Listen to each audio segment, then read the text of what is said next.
নমস্কার, সবাইকে শারদীয় শুভেচ্ছা, বড়দের আমার প্রণাম। আমার নাম ব্রিজেশ কুমার রায়, আমার বাবার নাম বীরেন্দ্র কিশোর রায়। আমি 2026-এ পাথারকান্দি থেকে কংগ্রেসের দলীয় টিকিটের জন্য দাবি করব।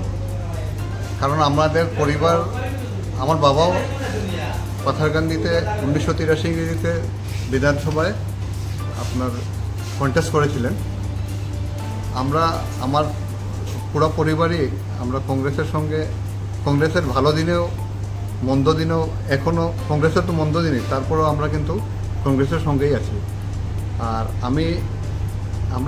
আমরা রায়পদবীর, আমরা অরিজিনালি কিন্তু গোয়ালা কাছ থেকে বিলংস করি।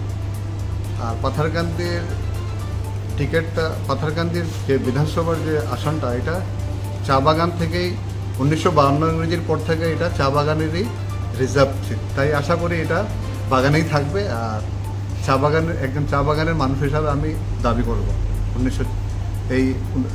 2026 ইংরেজির বিধানসভা। নমস্কার, ধন্যবাদ।